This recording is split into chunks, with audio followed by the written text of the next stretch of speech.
Hello everyone, this is Dr. G, your emotional wellness doctor, and guess what time it is? It's time for another episode of a daily dose of inspiration for mind, body, and spirit.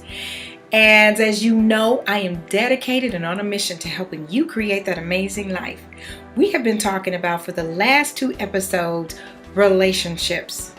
In this episode, I'm going to focus solely on 10 steps and keys that can help you have a successful relationship and help you continue to say the way you make me feel, you really turn me on. You got it. I'm gonna let him do the singing, but you really want to have that feeling all the time, and for most of the time, let's say that's not all the time possible, but we don't want to get stuck in the relationship cycle.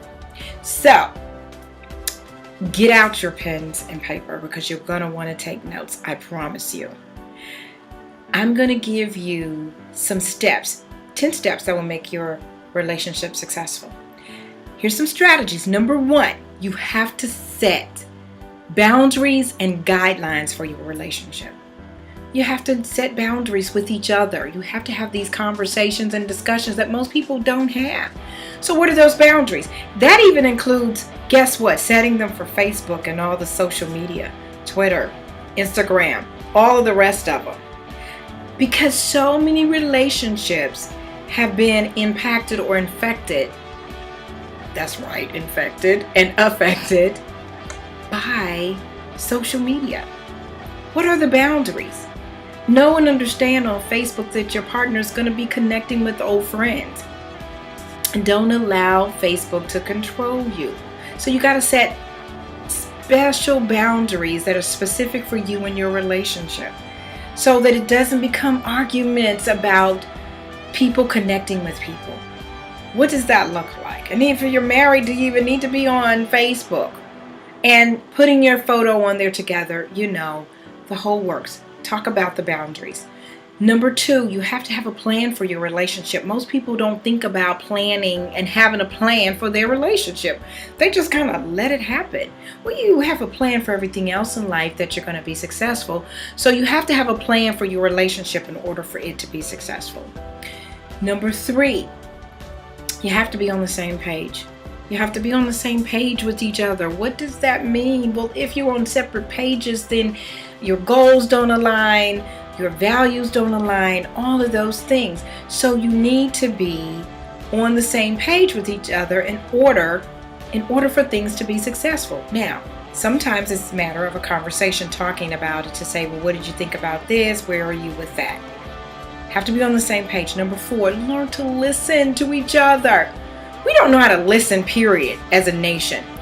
Definitely not listening to each other. And I've already told you earlier that the differences in men and women are communication and our language. So we have problems just communicating with each other anyway, let alone listening. But learn to listen.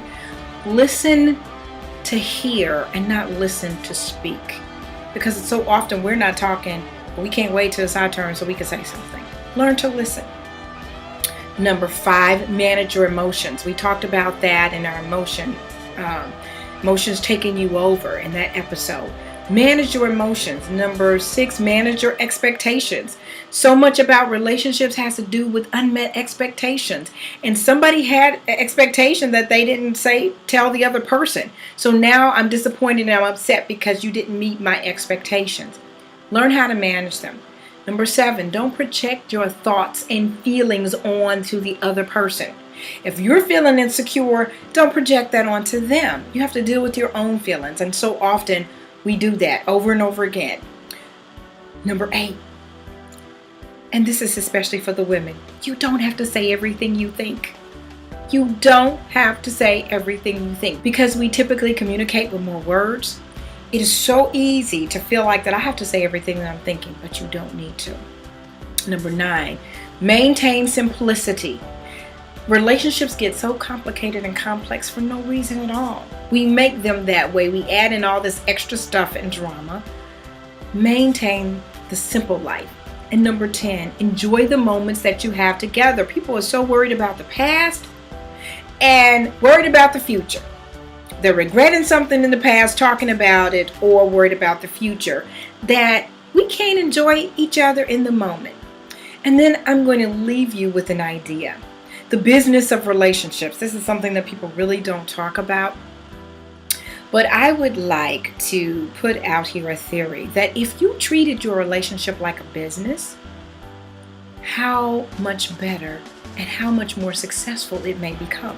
So let me tell you. So when you're trying to get hired by a company, let's say, you do a research on that company, you investigate, you find out all about the company. When you're trying to become in a relationship, you need to research and investigate that person that you have an interest in dating. Interview. You go on an interview with the company by sending your resume, and then you get in there and you put your best foot forward and you sell yourself, and you emphasize your strengths, but you also emphasize your weaknesses.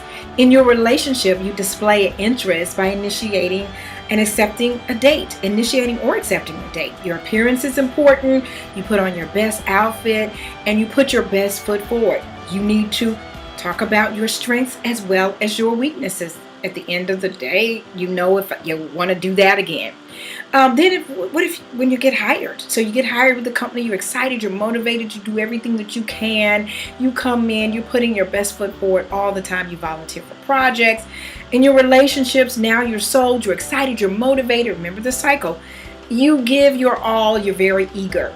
When you become a veteran in this company, you kind of settle in, you know your way around. You're not quite as motivated as you were, but you still know you can't slack off, because then you may get fired. In your relationship, when the excitement wanes, what happens is that we don't make sure and keep it up and think about that we could possibly be fired. So we start to shift and we start to slack on our appearance. We're comfortable with each other. We don't put our best foot forward. You start to create drama and things that you wouldn't do at work.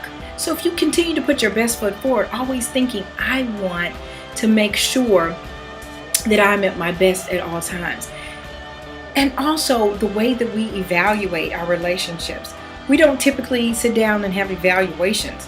But in companies, they'll call you in and say, hey, we need to evaluate your progress and see what you're doing. And they'll tell you how well you're doing or the things that you need to improve on.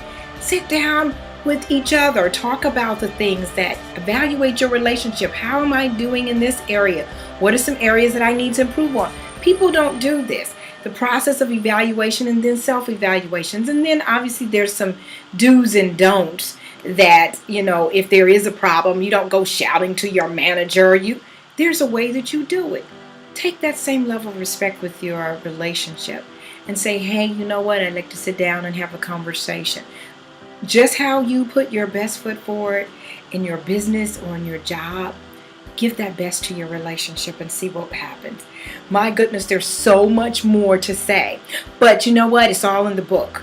Because I talk about increasing your relationship satisfaction score and some other things that you can do. Could have probably made the relationship episode into 5 and not even have touched the tip. But thank you for joining me. You've gotten some tips to understand your relationships and to make them more successful. Please share this with other people, because it will make the difference in if people are happy or not. It will make the difference in if relationships succeed or fail. Go to my website, creatingamazinglives.com, and sign up, download a free chapter. Please go out and purchase the book. There's so much in there. And like me on Facebook, follow me on Twitter. And I'm so glad that you joined me for another episode. And I look so forward to seeing you again and talking to you. Email me. There's info@Dr. Gladney. If you have any questions, any comments, please email me as well. Thank you again, and until next time, have an amazing day and create an amazing relationship.